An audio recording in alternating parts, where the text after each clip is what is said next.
Welcome to the big box nightmare. I say that because I had the privilege or misfortune to work in two different big box chains, three stores in all. The first big box store I worked in was the world's biggest grocery slash bedding slash appliances slash whatever else you want, even a pharmacy store. They had everything, even some sold gas. The second was a home improvement big box store in the Midwest. I worked in two different stores, uh, both in Illinois, both by the house. One to the east of us, and one about 2 miles west of us. Well, to be honest, let's talk about the problems that you don't know what occurs in the big box store when you go and you give the people who work there garbage. First of all, the pay is not great. It's backbreaking work. It's not unskilled work. It's a lot of packing, stocking, moving, helping customers. I worked night shift, freezer cooler, primarily cooler. We had two guys, myself and another gentleman, then two other gentlemen that worked in the freezer department. They adopted a system where they would have a computerized timesheet come out saying that freezer has X number of hours, cooler has X number of hours. You're expected to work all the pallets. The assistant managers, will actually go, did you work all the pallets? Well, let's see. Uh, the two of us in the cooler have a total of two 8-hour shifts minus the two 15-minute breaks and the 5 minutes it takes to walk to the break room, punch out, 5 minutes to punch back in and walk back to your section. Let's say cooler was given 24 hours between the pallets. Let's say even 26 hours between the pallets. And let's say the freezer was given just as much or more. How can you work everything? Yes, the products are not always, everything needs to be put up on the shelf, but you still have to rotate. You still have to check dates. You can't just shove new stuff in front of old stuff. You have to switch it around so that way it sells. Products would expire and be left in the cooler. We were expected to check that, catch it. Anything that's expired, pull. You don't pull when it's expired that day. You always pull, like if it's expired, let's say on the 1st, it would already be out 2 days before that. Manufacturers gave a certain amount of return, which really wasn't right. I saw products like the eggs come in where the eggs would be the bottom of a pallet and there would be orange juice on top of the crates of eggs. A couple 100 pounds of orange juice, so half the eggs would be broken. There were more horrendous things that happened. One day I came in and I looked through the windows of the cooler because you could see into the back room, and there were boxes that were marked live bait. Apparently, someone put the worms and the crickets and all sorts of things that Sporting Good would use for the fishing in with the food. That is a big health violation. Technically, I believe that even though the stuff was in crates, the food that was in the cooler should have been discarded. Total waste. Like I said, eggs would come in, half of them would be broken, some of them would be broken, they would be credited. Uh, it was a total shit show. They even had a robbery. The store was open 24 hours. And most of the store didn't even know about it. They didn't even tell us about it until the police came. When we saw the police, that's when we found out the store was robbed at gunpoint. It was at night. No security.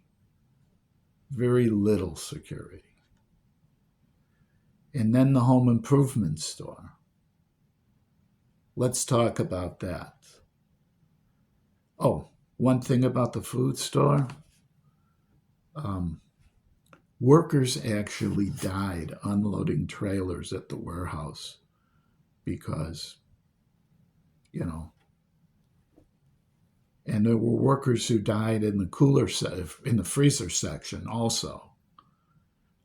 Not in my store, in another store. Someone had pneumonia and they had points, and you're only given so many points, absences. It was a crazy system. You would get points if you took days off that you were entitled to, your sick time. If you took one day off, you were entitled to, and let's say you had 3 or 4 sick days built up, you would get crucified. Same amount of points off as taking 3 days. And you too many points, you get fired. In the home improvement store, just as dangerous. There was a fire there, crazy. There was actually someone unloading a trailer and the platform didn't lock properly and the cab from the truck was already gone. And when she rolled out to pull a pallet off, the trailer rolled forwards. The forklift crushed her between the trailer and the forklift. She died. These stores are very dangerous. Products come in all the time. I witnessed a pallet that was up on the steel, 8 feet high, 10 feet high in the air, being pulled down with a forklift where the pallet actually crumbled and 6 hot water heaters fell to the ground inches from where people were. I mean, they always had us close off the aisle when we were using the forklifts and things like that. It wasn't to protect us. It was to protect other customers. One person actually got rolled over by a forklift and lost some toes. Then they started, instituting, writing you up if you weren't 4 feet away from the side of the forklift and 10 feet from the front. It was a crazy time. Like I said, I saw so many near accidents. Have respect for people in the big box stores. Oh, and let's not even talk about how they get to return things all the time. I saw a pallet of toilets come in where every box that we unloaded, the toilet was broken. They had cracked the porcelain. It had been mishandled, bumped, dropped, whatever. Somehow it broke between the producer, the warehouse, and then finally the store. They're inefficient. I worked at other retail stores. I worked at a little drugstore and I saw the goods coming in. I worked at a grocery store when we had grocery stores where butchers did cut up the meats rather than stuff being prepackaged. You didn't have any of this waste. Big box nightmare. That's what it's all is. It just doesn't work for America. We need little stores. We need the corner store. So you go to the butcher, you get better meat, fresher meat. You go to the baker, oh, fantastic stuff.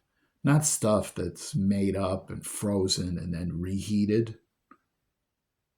You go to a fruit store where the fruit is delicious, where it's not all rotted and old by the time it gets there. The way it used to be. Oh well, these days will never come back. It's just hell in a handbasket. Big box nightmare. Go to your huge store, your chains, not your independents, huh? We're better off if we go shop local. Go to little stores. Support the community. Neighborhoods used to improve when there were stores because a dollar bill circulated within the neighborhood 10, 15 times.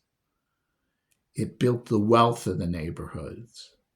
Now, all the money is going to corporate headquarters, CEOs that are getting tens of millions, hundreds of millions, some of them, a year in stock and salary. You want to know how to fix Social Security? How to fix Medicare, Medicaid? Don't cut off what's paid into Social Security. If a CEO gets $10 million a year, have him pay Social Security on all 10 million. If someone gets 100 million a year, tax them to the full extent.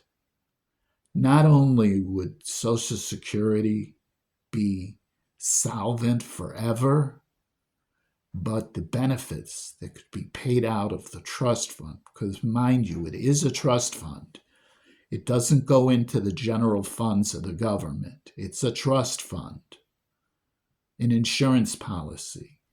They would be able to increase Social Security benefits so that when someone puts in the 30 years, 40 years they work, 45 years they work, some people, they could retire in their senior years, have money to travel, to live life, and to enjoy it. We all dream of a wonderful retirement. This is how we could all have it. Tax the big boxes, tax the CEOs from it to every dollar they make.